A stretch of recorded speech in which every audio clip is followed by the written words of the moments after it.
And now we come to the 9th wrong attitude. ఇప్పుడు మనము 9వ తప్పుడు వైఖరి దగ్గరికి వచ్చాం. Again, like many of the other wrong attitudes, which people don't even think is wrong. ఇతర తప్పుడు వైఖరుల వలె దీన్ని కూడా తప్పు అని అనేక మంది భావించరు. Judging and condemning other people. ఇతరులకు తీర్పు తీర్చటం మరియు ఇతరులను శిక్షా విధిలోనికి తీసుకొని రావటం. Condemning other people. ఇతరులను శిక్షా విధిలోనికి తీసుకొని రావటం. Do not judge or condemn others, lest you be judged and condemned yourself. Matthew 7, verse 1.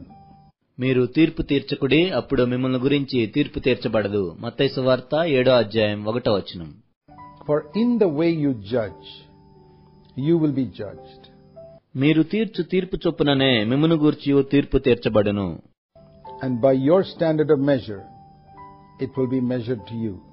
మీరు కొలుచు కొలత చొప్పుననే మీకును కొలవబడును.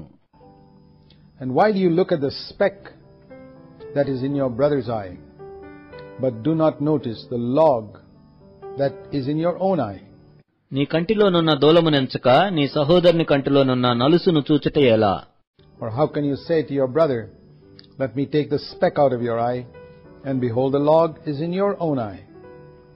నీ కంటిలో దూలముండగా నీవు నీ సహోదరుని చూచి నీ కంటిలోనున్న నలుసును తీసివేయనిమ్మని చెప్పనేలా? You hypocrite, first take the log out of your own eye, and then you will see clearly to take the speck out of your brother's eye. వేషధారి, మొదట నీ కంటిలోనున్న దూలమును తీసివేసుకొనుము, అప్పుడు నీ సహోదరుని కంటిలోనున్న నలుసును తీసివేయుటకు నీకు తేటగా కనపడును. Now this is a very, very common practice, unfortunately, among Christians. దురదృష్టవశాత్తు క్రైస్తవుల్లో చాలా సాధారణంగా జరుగుతున్న ప్రక్రియ ఇది. To judge people, ఇతరులను తీర్పు తీర్చటం, to look down on them, వారిని తక్కువగా చూడటం, and to despise them, వారిని తృణీకరించటం, to consider yourself better than them, ఇతరుల కంటే నేనే శ్రేష్ఠుడిని అనుకోవటం, when most of the time you don't even know everything about them. అనేకసార్లు మనం చూసినట్లయితే వారి గురించి మనకు మొత్తం తెలియదు. There's a reason why we are told not to judge others. ఇతరులను తీర్పు తీర్చవద్దు అని చెప్పిన దానిలో ఒక కారణం ఉంది. And if we understand the reason behind it, it is easier to obey that command. దాని వెనుకున్న కారణాన్ని మనం తెలుసుకున్నట్లయితే ఆ ఆజ్ఞకు విధేయత చూపించడం మనకు సులువవుతుంది. Here Jesus gives us the command. ఇక్కడ యేసుక్రీస్తు ప్రభు మనకు ఆజ్ఞనిస్తున్నారు. But you remember Jesus said in John 16, కానీ యేసుక్రీస్తు ప్రభు వారు యోహాను సువార్త 16వ అధ్యాయంలో ఈ విధంగా చెప్తున్నారు. there are many other things I want to say to you, which you cannot bear now, but when the Holy Spirit is come, the Spirit of truth, He will explain the truth to you. నేను మీతో చెప్పవలసినవి ఇంకను అనేక సంగతులు కలవు, కానీ ఇప్పుడు మీరు వాటిని సహింపలేరు. అయితే పరిశుద్ధాత్మ అనగా సత్యస్వరూపి అయిన ఆత్మ వచ్చినప్పుడు మిమ్మును సర్వసత్యములోనికి నడిపించును. And so when the Holy Spirit came, He explained through the Apostle Paul in 1 Corinthians 4 why we should not judge others. కాబట్టి పరిశుద్ధాత్మ వచ్చిన తర్వాత అపోస్తలుడైన పౌలు కొరింథీయులకు రాసిన మొదటి పత్రిక 4వ అధ్యాయంలో మనము ఇతరులను ఎందుకు తీర్పు తీర్చకూడదో ఆయన వ్రాశాడు. That Jesus did not explain in Matthew 7. మత్తయి సువార్త 7వ అధ్యాయంలో యేసుక్రీస్తు ప్రభువారు దాన్ని వివరించలేదు. That came under the category of things He could not explain to them then. అప్పుడు ఆయన వారికి వివరించలేని సంగతుల్లో అది ఒకటిగా ఉంది. In 1 Corinthians chapter 4, the Holy Spirit tells us through the Apostle Paul, కొరింథీయులకు రాసిన మొదటి పత్రిక 4వ అధ్యాయంలో పరిశుద్ధాత్ముడు పౌలు ద్వారా మనకు ఈ విధంగా చెప్తూ ఉన్నాడు. and these are the things Jesus could not explain to His disciples when He was on earth. యేసుక్రీస్తు ప్రభువారు ఈ భూమి మీద ఉన్నప్పుడు తన శిష్యులకు ఈ సంగతులను వివరించలేకపోయారు. 1 Corinthians 4, he says in verse 5, కొరింథీయులకు రాసిన మొదటి పత్రిక 4వ అధ్యాయం 5వ వచనంలో ఆయన ఈ విధంగా చెప్తూ ఉన్నారు. do not go on passing judgment before the time, but wait. సమయము రాకమునుపు అనగా ప్రభువు వచ్చే వరకు దేనిని గూర్చియు తీర్పు తీర్చకుడి, కాని వేచి ఉండండి. Now those of us who got a tremendous lust, మనలో చాలా మందికి ఈ విధమైన దురాశ ఉంటుంది. and I call it a lust, a దాన్ని దురాశ అని నేను పిలుస్తున్నాను. strong desire to judge other people. ఇతరులను తీర్పు తీర్చాలనే బలమైన కోరిక ఉంటుంది. The Holy Spirit saying, I'll give you that opportunity, but just wait. పరిశుద్ధాత్ముడు చెప్తున్నాడు, నేను నీకు అవకాశాన్ని ఇస్తాను, కానీ వేచి ఉండు. Don't judge right now. That's all I'm saying. ఇప్పుడే తీర్పు తీర్చవద్దు, అదే నేను చెప్తున్నాను. You can judge, but hang on. నీవు తీర్పు తీర్చొచ్చు, కానీ ఆగు. Wait until the right time. సరి అయిన సమయం వచ్చే వరకు వేచి చూడు. Wait until the Lord, when He comes, will bring to light the full story. ప్రభువు వచ్చి పూర్తి కథనాన్ని వెలుగులోకి తెచ్చే వరకు కూడా ఆగు. You see, the reason why we're not allowed to judge others is because we don't know the full story. మనము తీర్పు తీర్చకూడదు అంటానికి కారణం ఏంటంటే మనకు పూర్తిగా ఏం జరిగిందో తెలియదు. Think of the number of days and months sometimes a high court judge takes to listen to both sides of an argument. చూడండి, ఒక్కోసారి హైకోర్టు న్యాయమూర్తి కొన్ని రోజులు, కొన్ని నెలలు తీసుకుంటాడు ఇరు పక్షాల నుండి వాదనలు వినటానికి. And evaluate the whole thing before he writes his 500-page judgment. తన 500 పేజీల తీర్పు రాయటానికి ముందే వీటన్నిటిని వింటూ ఉంటాడు. If they take so much trouble to investigate fully before arriving at a conclusion, వాళ్ళు ఒక ముగింపుకు రాకముందు అంత సమయం తీసుకొని ఆ విధంగా చేస్తూ ఉంటే, how can we come to a conclusion so quickly? మరి మనం అంత త్వరగా ఒక నిర్ణయానికి ఎలా వస్తాం? Do not go on passing judgment before the time. సమయము రాకమునుపు దేన్ని గూర్చి తీర్పు తీర్చుకుడి. But wait until the Lord comes, who will bring to light. ప్రభు వెలుగులోనికి తెచ్చు వరకు వేచి ఉండండి. What will He bring to light? ఆయన దేన్ని వెలుగులోనికి తీసుకొస్తాడు? First of all, He will bring to light the things hidden in the darkness. మొట్టమొదటిగా ఆయన అంధకారమందలి రహస్యములను వెలుగులోనికి తీసుకొస్తాడు. And then secondly, He will bring to light the motives of men's hearts. రెండవదిగా ఆయన మనుషుల హృదయముల్లోని ఆలోచనలను, ఉద్దేశములను బయలుపరుస్తాడు. Now those are two areas which we know nothing about. ఆ రెండు విషయాల గురించి మనకేమీ తెలియదు. When you look at another person, నీవు మరొక వ్యక్తిని చూసినప్పుడు you do not know what he is doing in secret. ఆయన రహస్యమందు ఏం చేస్తున్నాడో నీకు తెలియదు. Most of us do not know, for example, how a person behaves with his wife at home. ఉదాహరణకు, ఒక వ్యక్తి ఇంటిలో తన భార్యతో ఏ విధంగా ప్రవర్తిస్తున్నాడో మనలో చాలా మందికి తెలియదు. Or how she behaves with her husband. లేక ఆమె తన భర్తతో ఏ విధంగా ప్రవర్తిస్తుందో మనకు తెలియదు. How they speak to each other. వారిద్దరు ఒకరితో ఒకరు ఏ విధంగా మాట్లాడుకుంటున్నారో మనకు తెలియదు. They may speak so nicely and lovingly in public. వాళ్ళు బహిరంగంగా ఎంతో ప్రేమతో బాగా మాట్లాడుకోవచ్చు. But they may not be speaking to each other like that at home. కానీ వాళ్ళు ఇంట్లో ఆ విధంగా మాట్లాడుకోకుండా ఉండొచ్చు. And you may think them to be a very loving couple. They may not be that at all. వాళ్ళేదో బాగా ప్రేమగల జంట నీవు అనుకోవచ్చు, కానీ నిజానికి వాళ్ళు ఆ విధంగా ఉండకపోవచ్చు. They may be fighting and quarreling with each other every day at home. వాళ్ళ ఇంట్లో ప్రతిరోజు కూడా వాళ్ళు కొట్లాడుకుంటూ ఉండొచ్చు. So your assessment is completely wrong. కాబట్టి వారి ఎడల నీకున్న అంచనా అంతా తప్పు అవుతుంది. And vice versa too. కానీ ఒకవేళ వాళ్ళు నీవు చెడ్డవాళ్ళు అనుకోవచ్చు, కానీ మంచివాళ్ళు అయి ఉండొచ్చు. You may look at a very quiet type of person and you think that he's pretty useless. మౌనంగా నెమ్మదిగా ఉండే ఒక వ్యక్తిని నీవు చూసి ఇతడు పనికిరాని వ్యక్తి అని నీవు అనుకోవచ్చు. He's not doing anything for God. ఆ వ్యక్తి దేవుని కోసం ఏమీ చేయట్లేదని నీవు అనుకోవచ్చు. And yet in secret he may be doing 10 times more for God than you are.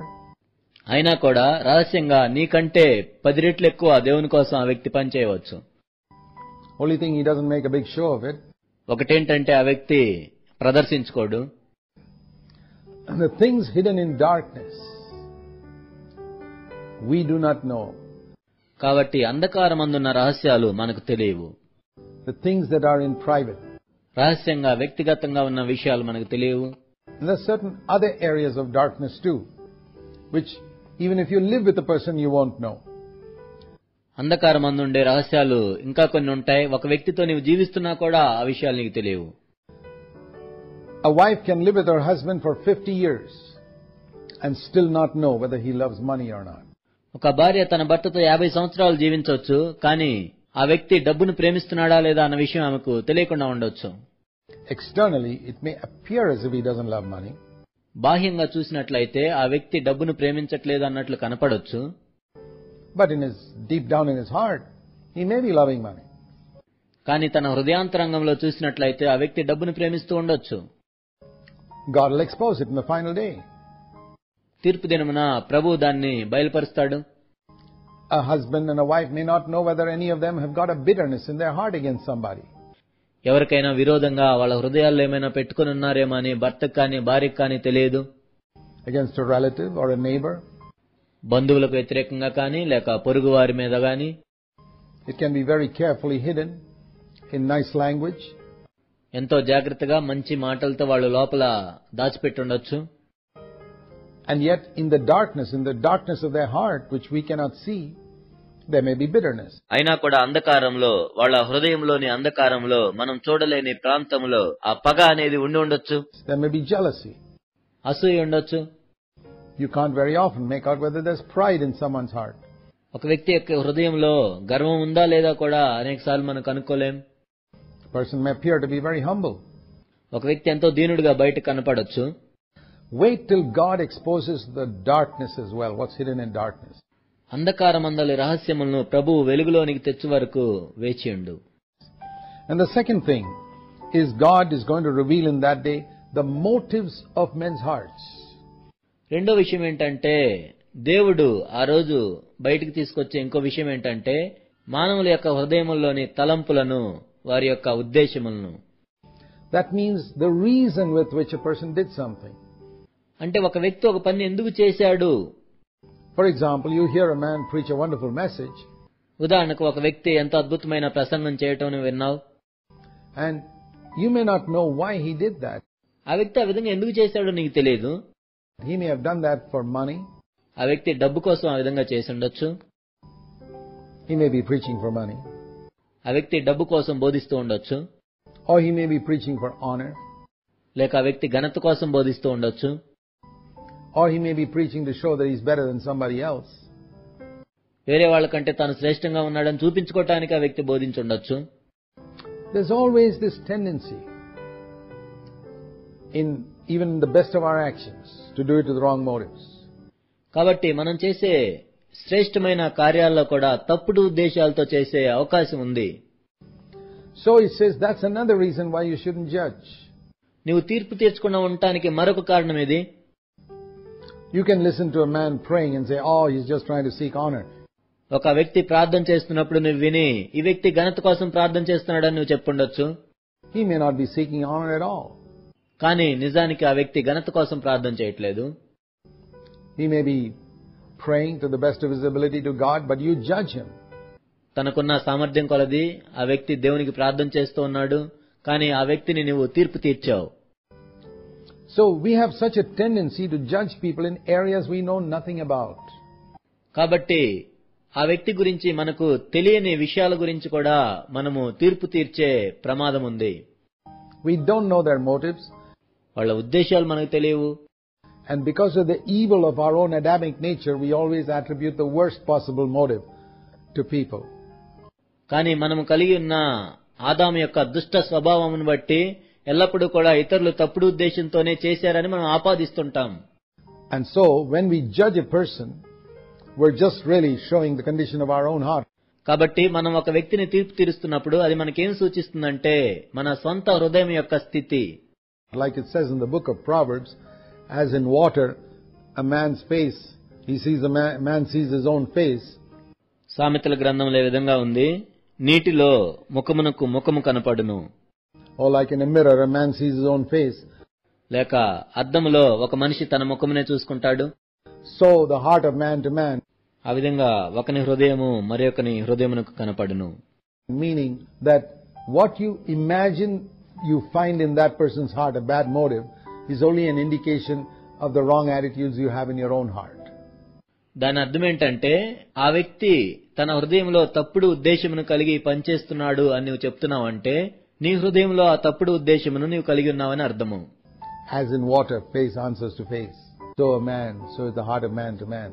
నీటిలో ముఖమునకు ముఖము కనపడినట్లు ఒకని హృదయమునకు మరి ఒకని హృదయము కనపడును. You imagine that man can't possibly be doing that with a good motive. నీవు ఈ విధంగా అనుకుంటావు, ఆ వ్యక్తి మంచి ఉద్దేశంతో ఈ పని చేయడు అని. It must be with a bad motive, because I myself would only do such a thing with a bad motive. ఆ వ్యక్తి ఖచ్చితంగా తప్పుడు ఉద్దేశంతోనే ఆ పని చేస్తాడు, ఎందుకంటే నేను కూడా ఆ పనిని తప్పుడు ఉద్దేశంతోనే చేస్తాను అని నువ్వు అనుకుంటావు. You're revealing your own heart. అప్పుడు నీ హృదయాన్ని నీవే బయలుపరుచుకుంటున్నావు. So it's very foolish to judge other people. కాబట్టి వేరే వాళ్ళని తీర్పు తీర్చటం ఎంతో బుద్ధిహీనత.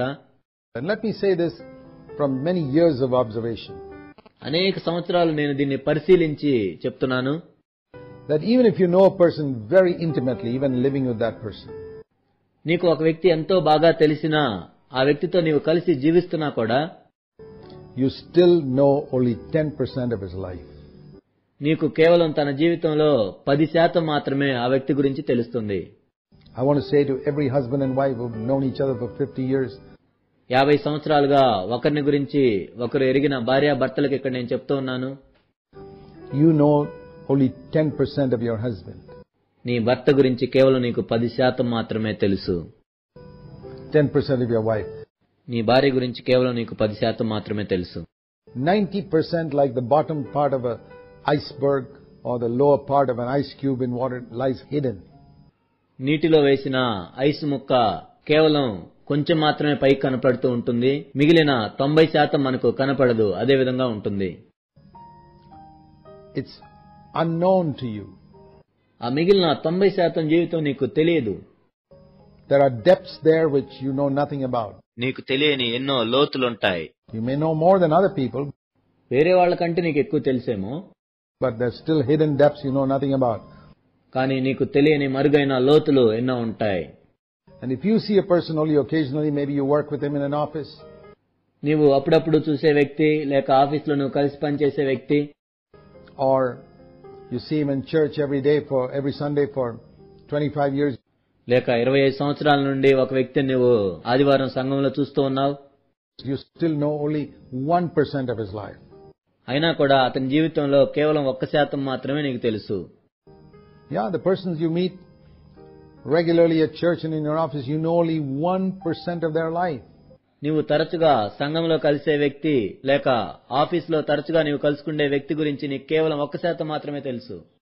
That's why when one day you hear that they have been in some horrible sin, you're shocked. అందుకే వాళ్ళెంతో భయంకరమైన పాపంలో ఒక రోజు పడ్డారని విన్నప్పుడు నువ్వెంతో షాక్ కు గురవుతావు. Say, hey, I thought I knew him for 10 years. ఆ వ్యక్తి నాకు 10 సంవత్సరాల నుండి తెలుసు అని నువ్వు అంటావు. No, you didn't. లేదు, నీకు తెలియదు. You saw 1% of his life. అతని జీవితంలో కేవలం 1% మాత్రమే నువ్వు చూశావు. What would you think of a teacher who, in a question paper with 100 questions, ఒక ప్రశ్నాపత్రంలో 100 ప్రశ్నలు ఇచ్చి, short one-line answer questions, చిన్న ప్రశ్నలు, ఒక లైన్ లో రాసే ప్రశ్నలు, evaluated just the first answer to the first question and decided to mark the whole paper on the basis of the answer to the first question. అందులో మొదటి ప్రశ్న జవాబు చదివి మిగిలిన ప్రశ్నాపత్రం అంతటికీ మార్కులు ఇస్తున్నట్లయితే ఆ ఉపాధ్యాయుడిని నువ్వేమంటావు? If the first question was wrong, the teacher gives 0, even though 99 questions may have been right.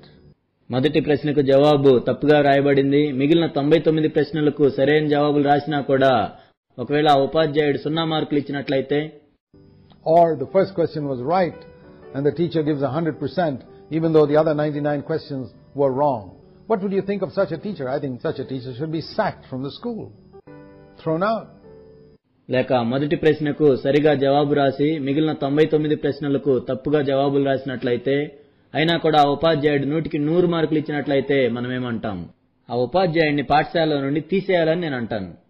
How can a teacher evaluate a whole 100-question answer paper on the basis of the answer to the first question? ఒక ఉపాధ్యాయుడు మొదటి ప్రశ్నకు రాసిన జవాబును బట్టి మిగిలిన 99 ప్రశ్నలకు కూడా ఏ విధంగా మార్కులిస్తాడు. But that is exactly what people do when they judge others. కానీ ప్రజలు ఇతరులకు తీర్పు తీర్చేటప్పుడు ఖచ్చితంగా అదే విధంగా చేస్తున్నారు. You know 1% of his life and you have evaluated him. అతని జీవితం గురించి నీకు 1% తెలుసు, కానీ అతని గురించి మొత్తం నువ్వు చెప్తున్నావు. You say he's like this or he's not like this. అతడు ఇటువంటి వాడు లేక అతడు ఇటువంటి వాడు కాదు అని. The Bible says wait. కానీ బైబిల్ ఏం చెప్తుందంటే వేచి ఉండు. Don't go on passing judgment before the time. సమయము రాకమునుపు దేనిని గూర్చి కూడా తీర్పు తీర్చవద్దు. That's the reason why we should not judge, because we will be judging wrongly. మనము తీర్పు తీర్చకుండా ఉండటానికి అదే కారణము, ఎందుకంటే మనం తప్పుగా తీర్పు తీరుస్తాము. And we have a tendency to judge people with wrong motives. మనము తప్పుడు ఉద్దేశాలతో ఇతరులకు తీర్పు తీర్చే ధోరణులతో మనం ఉంటాం. The other thing I want to mention about judgment is found in Hebrews chapter 9. తీర్పు గురించి ఇంకొక మాట నేను చెప్పాలనుకుంటున్నాను. హెబ్రీయులకు రాసిన పత్రిక 9వ అధ్యాయంలో ఉంటుంది. It says it is appointed unto men once to die, and after this the judgment. మనుషులు ఒక్కసారే మృతి పొందవాలని నియమింపబడెను, ఆ తర్వాత తీర్పు జరుగును. So, when does God judge people? కాబట్టి దేవుడు మనుషులకు ఎప్పుడు తీర్పు తీరుస్తాడు? When does Almighty God, creator of this universe, judge people? సర్వశక్తిమంతుడైన దేవుడు, ఈ విశ్వాన్ని సృష్టించిన సృష్టికర్త, మనుషులకు ఎప్పుడు తీర్పు తీరుస్తాడు? According to this verse, after they die. ఈ వచనం ప్రకారం వాళ్ళు మృతి నొందిన తరువాత. Once to die and after this judgment. ఒకసారి మృతి పొందుతారు, ఆ తర్వాత తీర్పు జరుగుతుంది. So God judges people after they die. మనుషులు చనిపోయిన తర్వాత దేవుడు తీర్పు తీరుస్తాడు. When do you judge people? మనుషులకు నీవెప్పుడు తీర్పు తీరుస్తున్నావు? What's the answer to that question? ఆ ప్రశ్నకు జవాబు చెప్పు. You judge people long before they die. వాళ్ళు చనిపోక ముందు ఎంతో కాలం క్రితమే నీవు తీర్పు తీరుస్తున్నావు. Why does God wait till a person dies before he judges? దేవుడు ఒక మనిషికి తీర్పు తీర్చడానికి ఆ మనిషి మృతి నొందేదాకా ఎందుకు ఆగుతున్నాడు? He may be an evil person. ఆ వ్యక్తి దుష్టుడై ఉండొచ్చు. But God says, I have hope for him. Maybe he will change. దేవుడు చెప్తున్నాడు, ఆ వ్యక్తి మీద నాకు నిరీక్షణ ఉంది, బహుశా ఆ వ్యక్తి మారతాడేమో. And so he waits. Think if God had judged the dying thief on the cross who went to paradise before he died. కాబట్టి దేవుడు వేచి ఉంటాడు. ఒకసారి ఈ విధంగా ఆలోచించండి. ఆ శిలువ మీద ఉన్న దొంగ మరణించి పరదైస్కు వెళ్ళాడు, కానీ దానికంటే ముందుగానే దేవుడు తీర్పు తీర్చి ఉండినట్లయితే, even a few minutes before or few hours before he died, ఆ దొంగ చనిపోక ముందు కొద్ది నిమిషాల క్రితమైనా కొద్ది గంటల క్రితమైనా దేవుడు తీర్పు తీర్చినట్లయితే, that would have been terrible. అదెంత భయంకరంగా ఉండేది. He was deserving to go to paradise finally. చివరకు ఆ వ్యక్తి పరదైస్కు చేరుకోవటానికి యోగ్యుడయ్యాడు. But he's judged and sentenced to hell. ఒకవేళ అతనికి ముందే తీర్పు తీర్చబడినట్లయితే నరకానికే పాత్రుడై ఉండేవాడు. God waited till he died and took him to paradise. ఆ వ్యక్తి చనిపోయేదాకా దేవుడు ఆగాడు, ఆ తర్వాత పరదైస్కు తీసుకుని వెళ్ళాడు. So God waits until a person dies before he judges him. కాబట్టి ఒక వ్యక్తిని దేవుడు తీర్పు తీర్చే ముందు ఆ వ్యక్తి మృతి పొందేదాకా దేవుడు ఆగుతాడు. Man is impatient. కానీ మానవుడైతే ఎంతో తొందరపడి and judges people long before they die. వాళ్ళు చనిపోకముందు ఎంతో కాలం క్రితమే తీర్పు తీరుస్తూ ఉంటారు. This is the foolishness of man. ఇది మానవుని యొక్క బుద్ధిహీనత. He doesn't know all the facts. మానవునికి అన్ని సత్యాలు తెలియవు. He doesn't know 99% of the person's private life, inner life. ఒక వ్యక్తి యొక్క అంతరంగ జీవితం గురించి, వ్యక్తిగత జీవితం గురించి 99% అతనికి తెలియవు. He doesn't know how much that person has struggled, etc. ఆ వ్యక్తి ఎంత ప్రయాసపడుతున్నాడో ఇతనికి తెలియదు. How much that person has prayed. ఆ వ్యక్తి ఎంత ప్రార్థించాడో నీకు తెలియదు. But he judges him. కానీ ఆ వ్యక్తిని తీర్పు తీరుస్తాడు. No high court judge, serious high court judge would ever judge with such little evidence. A high court ప్రధాన న్యాయమూర్తి కూడా, నిజమైన ప్రధాన న్యాయమూర్తి అటువంటి చిన్న చిన్న సాక్ష్యాలతో తీర్పు తీర్చడు. If he knows only 1% of the case, he'd say, listen, I need more evidence before I can pass a judgment. And ఒక కేసు గురించి అతనికి కేవలం 1% మాత్రమే ఆధారాలు లభించినట్లయితే, నేను ఇంకా ఈ కేసు గురించి వినాలి, నాకు ఆధారాలు కావాలంటాడు. Till then, I will suspend judgment. అప్పటి వరకు కూడా నేను తీర్పు తీర్చను అంటాడు. And that's what every Christian should say. ప్రతి క్రైస్తవుడు కూడా ఏ విధంగానే చెప్పవలసినది. Think of the story of the prodigal son. తప్పిపోయిన కుమారుని యొక్క కథను మనం చూసినట్లయితే, In the story of the prodigal son, we read about the elder son. తప్పిపోయిన కుమారుని యొక్క కథలో మనము పెద్ద కుమారుని గురించి కూడా చదువుతాం. He was very upset when he saw the father rejoicing over the return of the prodigal son. తప్పిపోయిన కుమారుడు ఇంటికి వచ్చేసరికి తండ్రి ఎంతో సంతోషిస్తూ ఉన్నప్పుడు పెద్ద కుమారుడు ఎంతో అభ్యంతరపడ్డాడు.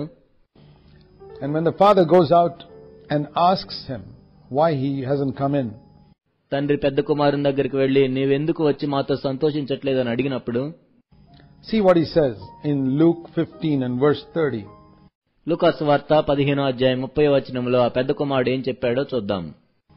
This son of yours, ఈ నీ కుమారుడు, he doesn't even call him this brother of mine. నా తమ్ముడు అని కూడా పిలవలేదు. He tells the father, this son of yours. తండ్రితో ఈ విధంగా చెప్తూ ఉన్నాడు, ఈ నీ కుమారుడు. The despising way in which he speaks. ఎంతో తృణీకార భావంతో మాట్లాడుతూ ఉన్నాడు. He has devoured your wealth with prostitutes. నీ ఆస్తిని అతడు వేశ్యలతో తినివేశాడు. How did he know that? ఆ విషయం ఇతనికి ఎలా తెలుసు? How did he imagine that his younger brother was going around with prostitutes? తన తమ్ముడు వేశ్యలతో తిరుగుతున్నాడని ఈ వ్యక్తికి ఎలా తెలుసు? Did somebody come and report that to him? ఎవరైనా వచ్చి అన్నకు చెప్పారా? Not at all. లేదు. He assumed this man, this younger brother of mine, must have been spending money on prostitutes. అన్న ఆ విధంగా ఊహించుకున్నాడు, ఈ వ్యక్తి, ఈ నా తమ్ముడు వేశ్యలతో తన డబ్బుని పోగొట్టుకున్నాడని. It may not have been true at all. ఒకవేళ అసలు అది నిజమై ఉండకపోవచ్చు. He may have been drinking or wasting his money in foolish ways, but perhaps not on prostitutes. బహుశా అతడు మద్యము త్రాగుతూ ఆ విధంగా డబ్బును వ్యర్థపరచుండొచ్చు, వేశ్యలతో ఖర్చు పెట్టుండకపోవచ్చు.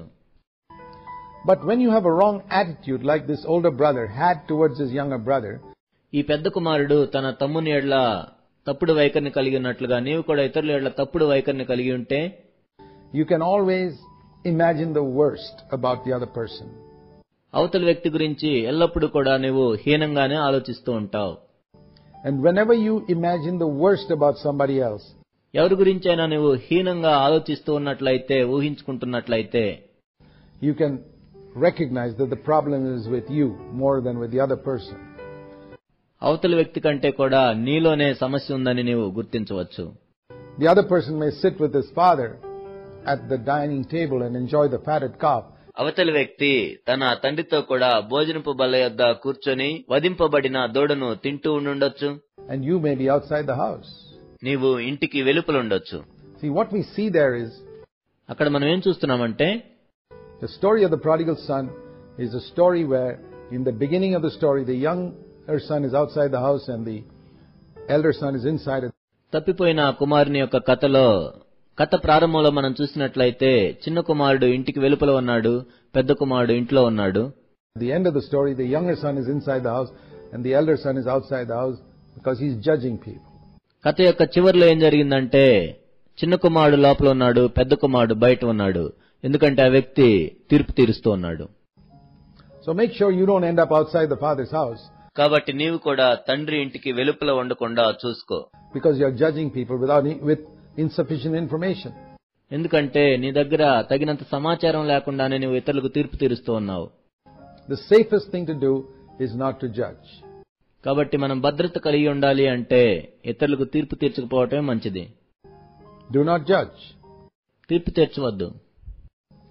And he says, even if you are judging, what are you judging? నీవు తీర్పు తీరుస్తున్నా కూడా దేని గురించి నువ్వు తీర్పు తీరుస్తున్నావు? A little speck in your brother's eye when you got a log in your own eye? నీ కంటిలో దూలం ఉంచుకొని నీ సహోదరుని కంట్లో ఉన్న నలుసును గురించి నువ్వు తీర్పు తీరుస్తున్నావా? That's what he said. అదే ఆయన చెప్పాడు. What is this log that is in a person's eye? ఒక వ్యక్తి యొక్క కంట్లో ఉండే దూలం అంటే ఏంటి? You can't have a physical log inside your eye. నీ కంట్లో ఒక భౌతికమైన దూలాన్ని ఉంచుకోలేవు. But Jesus exaggerates to show how grievous your sin is compared to his. యేసుక్రీస్తు ప్రభువారు దాన్ని ఎంతో పెద్దది చేసి చెప్పారు. ఎందుకంటే అవతల వ్యక్తి పాపం కంటే నీలో ఉన్న పాపం ఎంత విచారకరమైందో చూపించడానికి.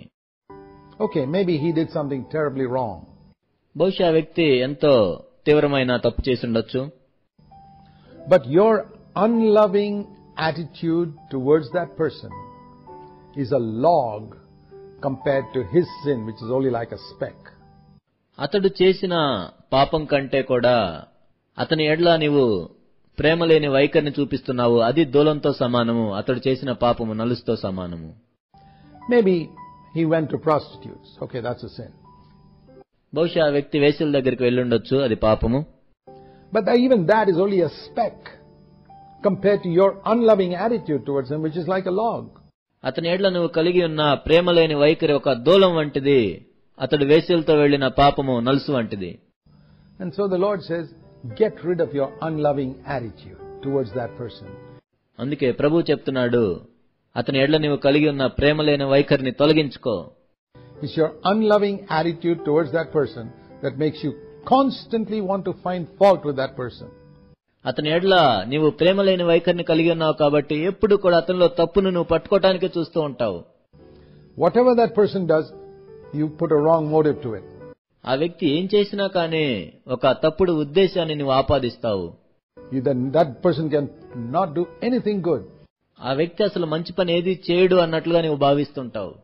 The person is evil in your eyes. నీ దృష్టిలో అతడు ఎప్పుడు చెడ్డవాడిగానే ఉంటాడు. And you don't see how evil you are to have such an unloving attitude towards that person. ఆ వ్యక్తి ఎడ్ల నువ్వు అటువంటి ప్రేమ లేని వైఖరిని కలిగి ఉన్నావు కాబట్టి నువ్వెంత చెడ్డవాడవో నీ దృష్టిలో నువ్వు చూసుకోవు. So what does he say? కాబట్టి ఆయన ఏం చెప్తున్నాడు? Imagine a man who's got very poor eyesight. ఒకసారి ఊహించుకోండి, ఒక వ్యక్తికి కనుదృష్టి సరిగా లేదు. Would you go to that person to pull something out of your eye? నీ కంట్లో ఏదైనా పడినప్పుడు అది తీసివేసుకోవటానికి ఆ వ్యక్తి దగ్గరికి నువ్వు వెళ్తావా? Would you go to such an eye doctor who's blind almost because he's got cataract and a lot of problems with his eyes? ఒక వైద్యుని కళ్లకు శుక్లాలు వచ్చి మరియు అనేక ఇతర కళ్ల సమస్యలతో బాధపడుతూ దాదాపుగా గ్రుడ్డివాడిగా ఉన్న ఆ వైద్యుని దగ్గరికి నువ్వు వెళ్తావా? How in the world can he look into your eyes and remove a little speck from there? నీ కంట్లో ఉన్న నలుసును ఆ వ్యక్తి చూసి ఏ విధంగా తీయగలడు? I wouldn't want to go anywhere near that person. ఆ వ్యక్తి దగ్గరికి నేను అసలు వెళ్ళను. And so that's what the Lord says. అదే ఇక్కడ ప్రభువు చెప్తూ ఉన్నాడు. How can you say to your brother, let me take the speck out of your eye, when there's a huge log in your eye that you can't see properly? నీ కంట్లో దూలం ఉంచుకొని నీవే సరిగా చూడలేక నీ సహోదరుని కంట్లో ఉన్న నలుసును తీసివేస్తానని నువ్వు ఎలా చెప్తావు? You'll damage his eyes. అప్పుడు ఆ వ్యక్తి యొక్క కంటిని నువ్వు పాడు చేస్తావు. But the Lord says, you hypocrite, see your unloving attitude. కానీ ప్రభు చెప్తున్నాడు, ఓ వేషధారి, ప్రేమ లేని నీ వైఖరిని నువ్వు చూడు. Every person who has an unloving attitude towards another and judges that person is a hypocrite, according to Matthew 7 verse 5. ఒక వ్యక్తి ఎడ్ల ప్రేమ లేని వైఖరి కలిగి ఉండి ఆ వ్యక్తిని తీర్పు తీర్చే ప్రతివాడు కూడా వేషధారి అని మత్తయి సువార్త 7వ అధ్యాయం 5వ వచనం చెప్తుంది. First get rid of this unloving attitude and then you will see clearly. మొదట నీ ప్రేమ లేని వైఖరిని తొలగించుకో, అప్పుడు నువ్వు స్పష్టంగా చూడగలవు. Then that brother himself may come to you and say, brother, could you please take this speck out of my eye? అప్పుడు ఆ సహోదరుడే నీ దగ్గరికి వచ్చి, సహోదరుడా, నా కంట్లో ఉన్న నలుసును తీసివేయటానికి నువ్వు సహాయం చేస్తావా అని అడుగుతాడు. Isn't that wonderful when you come to that type of situation?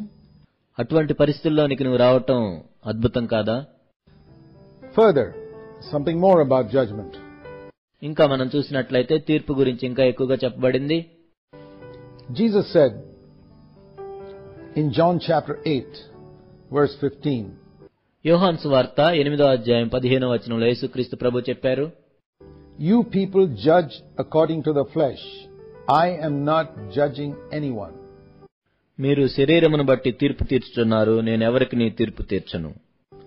But even if I do judge, my judgment will be absolutely true, because I am not alone in this, but I am he who sent me. నేను ఒక్కడినై ఉండక నేనును నన్ను పంపిన తండ్రియు కూడా ఉన్నాము గనుక నేను తీర్పు తీర్చినను నా తీర్పు సత్యమే. Jesus walked in such perfect fellowship with the Father that he could say that I am in such intimate fellowship with the Father who knows all things, that if I do pass the judgment, it will be absolutely right. యేసుక్రీస్తు ప్రభువారు ఎంతో పరిపూర్ణమైన సహవాసంతో తండ్రితో నడిచారు కాబట్టి ఒకవేళ నేను తీర్పు తీర్చినా కూడా నా తండ్రికి అన్నీ తెలుసు కనుక నేను తీర్చు తీర్పు సత్యమే అని చెప్పారు. Because I am in complete fellowship with the mind of the Father. ఎందుకంటే నేను తండ్రి యొక్క మనసుతో సంపూర్ణమైన సహవాసమును కలిగి ఉన్నాను. You and I are not in such perfect fellowship with the mind of the Father. నీవు నేను కూడా తండ్రి యొక్క మనసుతో అటువంటి పరిపూర్ణమైన సహవాసమును కలిగిలేము. We have to humbly admit that. మనం ఎంతో దీనంగా దాన్ని ఒప్పుకోవాలి. So then how in the world can we pass a judgment? మరి అలాంటప్పుడు మనం ఏ విధంగా తీర్పు తీరుస్తాం? But even Jesus, who was in such perfect fellowship with the Father, you know what he says? అటువంటి పరిపూర్ణమైన సంపూర్ణమైన సహవాసం కలిగిన యేసుక్రీస్తు ప్రభు కూడా ఆయన ఏం చెప్తున్నారో తెలుసా? I do not judge. నేను తీర్పు తీర్చను. He says, you people judge according to the flesh. మీరు శరీరమును బట్టి తీర్పు తీర్చుదురు.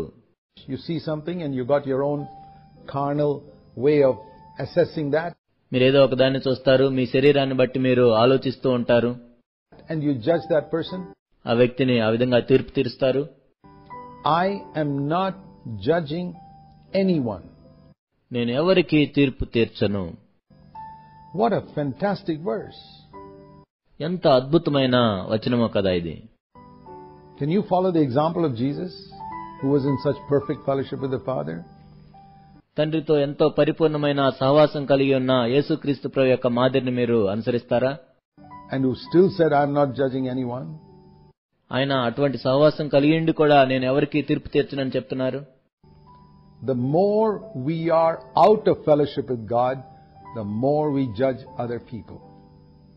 మనము తండ్రితో సహవాసాన్ని ఎంత కోల్పోతామో అంత ఇతరులకు తీర్పు తీరుస్తూ ఉంటాం. He said, I am not judging anyone. నేను ఎవరికి తీర్పు తీర్చనని ప్రభువు చెప్తున్నారు. This is immediately after the story of the Pharisees judging that woman caught in adultery and Jesus setting her free. వ్యభిచారంలో పట్టబడిన స్త్రీని పరిసయ్యులు యేసుక్రీస్తు ప్రభు దగ్గరికి తీసుకుని వచ్చినప్పుడు యేసుక్రీస్తు ప్రభు ఆమెకు విడుదల చేస్తారు. దాని తర్వాత వెంటనే ఈ మాటలు ప్రభు చెప్తున్నారు. In the previous chapter, John chapter 7, he speaks about how we are to judge. ఇంతకు ముందు అధ్యాయంలో యోహాను సువార్త 7వ అధ్యాయంలో మనం ఏ విధంగా తీర్పు తీర్చాలో ప్రభు చెప్తున్నారు. We are not to live in this world without any opinion like zombies floating around this world. No. అసలు మనకు ఎటువంటి అభిప్రాయాలు లేకుండా కేవలం ఒక వింత సృష్టి వలె, వింత ఆత్మల వలె ఈ లోకంలో తిరుగులాడటానికి మనం పిలువబడలేదు. God doesn't want us to be opinionless people. మనుషుల మీద మనకు ఎటువంటి అభిప్రాయాలు లేకుండా బ్రతకాలని దేవుడు కోరుకోవట్లేదు. Paul had an opinion about the Corinthians. కొరింథీయుల మీద పౌలు అభిప్రాయాన్ని కలిగి ఉన్నాడు. He said, you are carnal. మీరు శరీరానుసారులని ఆయన చెప్పాడు. He had an opinion about the Galatians. గలతీయుల మీద ఆయన అభిప్రాయాన్ని కలిగి ఉన్నాడు. He said, you Galatians have been bewitched and you're foolish. ఓ అవివేకులైన గలతీయులారా మీరు భ్రమ పెట్టబడ్డారని చెప్పాడు. So he had an opinion. కాబట్టి ఆయన ఒక అభిప్రాయాన్ని కలిగి ఉన్నాడు. So we need to understand discernment we must have. కాబట్టి మనం వివేచనను కలిగి ఉండాలి. దాన్ని మనం అర్థం చేసుకోవాలి. Suspicion of others we should not have. కానీ ఇతరుల మీద అనుమానాన్ని మనం కలిగి ఉండకూడదు. Sometimes what people call discernment is plain simple suspicion. ఇతరుల మీద అనుమానం పెట్టుకొని ప్రవర్తించడాన్ని కొంతమంది వివేచన అని పిలుస్తుంటారు. Do not judge, but judge. తీర్పు తీర్చకుడి, కానీ తీర్పు తీర్చండి. Have you read a verse like that? ఇలాంటి వచనాన్ని మీరు విన్నారా? Do not judge, but judge. తీర్పు తీర్చకుడి, కానీ తీర్పు తీర్చండి. We are commanded to judge. And here's the balance. మనము తీర్పు తీర్చాలని ఆజ్ఞాపించబడ్డాము. ఇక్కడ సమతుల్యత ఉంది. In John 7 verse 24, do not judge according to appearance, but judge with righteous judgment. యోహాను సువార్త 7వ అధ్యాయం 24వ వచనము. వెలిచూపును బట్టి తీర్పు తీర్చక న్యాయమైన తీర్పు తీర్చుడనెను. That means don't judge by what you see or hear. దీని అర్థం ఏంటంటే మీరు చూసిన దాన్ని బట్టి లేక విన్నదాన్ని బట్టి తీర్పు తీర్చొద్దు. You need to judge righteously. కానీ మీరు న్యాయంగా తీర్పు తీర్చాలి. In Isaiah chapter 11 we are told that that's how Jesus would judge. యేసుక్రీస్తు ప్రభువారు ఆ విధంగా తీర్పు తీరుస్తారని యెషయా గ్రంథం 11వ అధ్యాయంలో మనం చదువుతాం. It says in Isaiah chapter 11, when the Spirit of God is upon Jesus, యెషయా గ్రంథం 11వ అధ్యాయంలో ఈ విధంగా ఉంటుంది. ఆత్మ క్రీస్తు ప్రభు మీదకి వచ్చినప్పుడు he will delight in the fear of the Lord. యెహోవా భయము అతనికి ఇంపైన సువాసనగా ఉండును. And one mark of fearing God is this. దేవుని యందు భయభక్తులు కలిగి ఉండటానికి ఒక గుర్తు ఇది. Isaiah 11:3, he will not judge by what he sees or what he hears, but with righteousness. యెషయా గ్రంథం 11వ అధ్యాయం 3వ వచనము. కంటి చూపును బట్టి అతడు తీర్పు తీర్చడు, తాను వినుదాన్ని బట్టి విమర్శ చేయడు, నీతిని బట్టి తీర్పు తీర్చును. We get a lot of information from our eyes and our ears. మన కన్నుల ద్వారా చెవుల ద్వారా మనకెంతో సమాచారం రావచ్చు. It says don't judge on the basis of that. కానీ దాన్ని బట్టి తీర్పు తీర్చొద్దని ప్రభువు చెప్తున్నారు. Listen, see, but reserve judgment. విను, చూడు, కానీ తీర్పు తీర్చొద్దు. Say, Lord, I've seen something, I've heard something, I don't know whether this is the truth. ప్రభువా, నేనేదో కొంత విన్నాను, కొంత చూశాను, కానీ ఇది నిజమో కాదో నాకు తెలియదు అని చెప్పాలి. I want to wait on you. ప్రభువా, మీకోసం నేను వేచి ఉంటాను. That's how Jesus did it. యేసుక్రీస్తు ప్రభువారు ఆ విధంగా చేశారు. He would never judge by what his eyes saw or his ears heard. ఆయన కంటి చూపును బట్టి, తాను విన్నదాన్ని బట్టి ఎప్పుడు తీర్పు తీర్చడు. Because he wanted to listen to the Father. ఎందుకంటే ఆయన తండ్రి యొక్క మాట వింటారు. It's a very good example for us to follow. మనము అనుసరించటానికి లేక వెంబడించటానికి ఇదెంతో మంచి మాదిరి అయి ఉంది. Never to judge by outward appearance, వెలిచూపును బట్టి ఎప్పుడూ తీర్పు తీర్చవద్దు, but judge with righteousness. కానీ నీతిని బట్టి తీర్పు తీర్చాలి. Have a righteous opinion. నీతిని బట్టి అభిప్రాయాన్ని కలిగి ఉండాలి. And whom do we have to judge? మరియు ఎవరిని మనం తీర్పు తీర్చాలి? We have to judge the people who are within our circle. మన పరిధిలో ఉన్న వారికే మనం తీర్పు తీర్చాలి.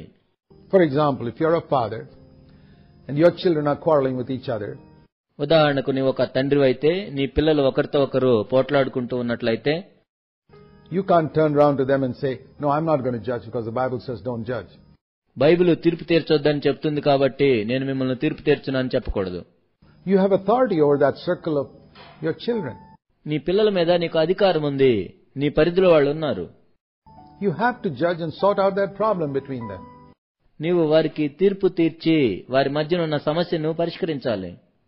If you're an elder in a church, you have to discern the situation and sort out problems between husbands and wives. నీవు ఒక సంఘ పెద్దవైనట్లయితే భార్యాభర్తల మధ్య ఉన్న సమస్యను నీవు కనుగొని వివేచించి ఆ సమస్యను పరిష్కరించాలి. Or between brother and brother. లేక ఒక సహోదరునికి మరొక సహోదరునికి మధ్య ఉన్న సమస్యను. The Apostle Paul once gave a man over to Satan, we read in 1 Corinthians 5. కొరింథీయులకు రాసిన మొదటి పత్రిక 5వ అధ్యాయంలో మనం చదువుతాం. పౌలు ఒక వ్యక్తిని సాతానుకు అప్పగించాడు.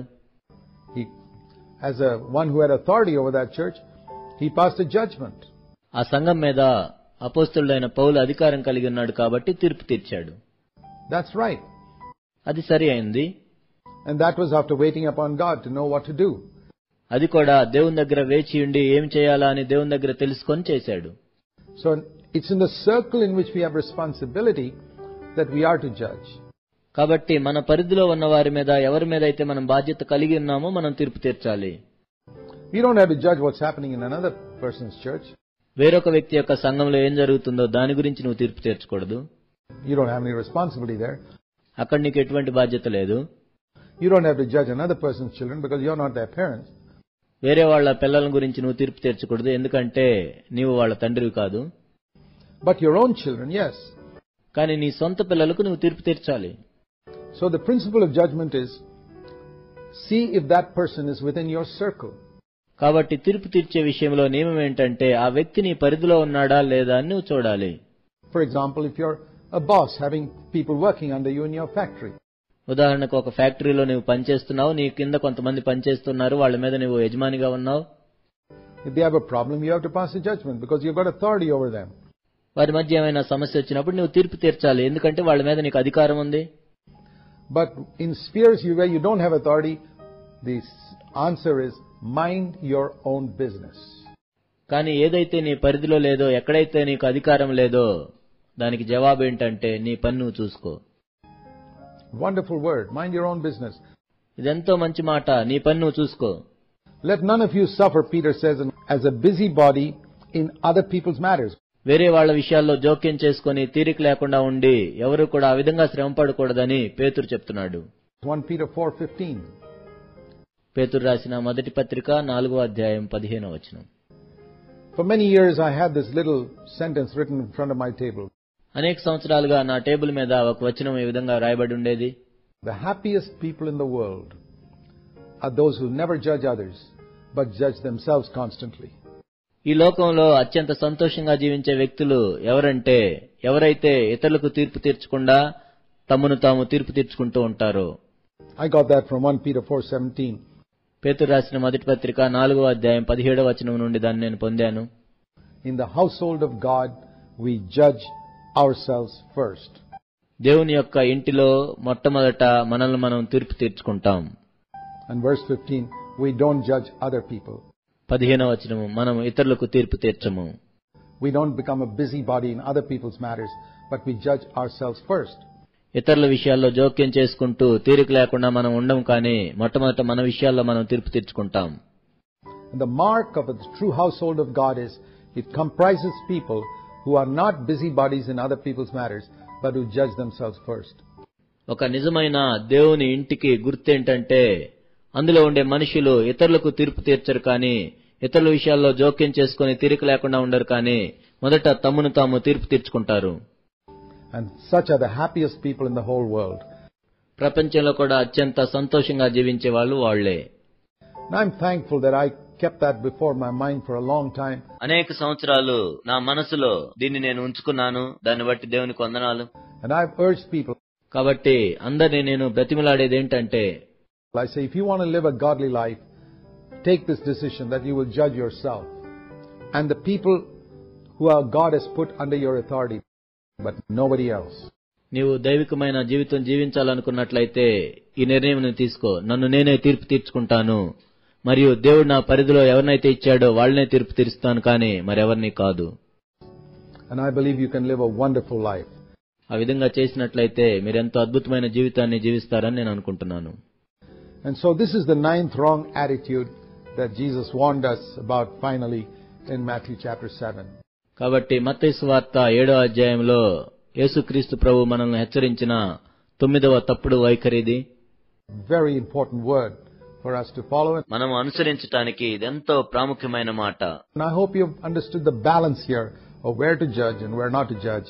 మీరు ఇక్కడ సమతుల్యతను అర్థం చేసుకున్నారని నేను అనుకుంటున్నాను. ఎక్కడ మనం తీర్పు తీర్చాలి, ఎక్కడ తీర్పు తీర్చకూడదు, whom to judge and whom not to, ఎవరిని తీర్పు తీర్చాలి, ఎవరిని తీర్పు తీర్చకూడదు, and how to judge. మరియు ఎలా తీర్పు తీర్చాలి. May God help us. దేవుడు మనకు సహాయం చేయనుగాక. Let us pray. ప్రార్థన చేసుకుందాం. Our heavenly Father, మా పరలోకపు తండ్రి, as we bow before you again, ప్రభువా, మరి ఒకసారి మీ సన్నిధిలో తలలు వంచి ఉండగా in this very important area, ప్రభువా, అత్యంత ప్రాముఖ్యమైన ఈ విషయంలో give us wisdom to tread cautiously and wisely as we walk through this world. ప్రభువా, ఈ లోకంలో మేమెంతో మంచి మనస్సాక్షిని కలిగి ఎంతో జ్ఞానయుక్తంగా నడుచున్నట్లు సహాయం చేయండి. Especially with our fellow believers. ముఖ్యంగా మా తోటి సహోదరులతో We humbly ask in Jesus' name. యేసు నామములో ఎంతో దీనులముగా అడుగుతున్నాం తండ్రి. Amen. ఆమేన్.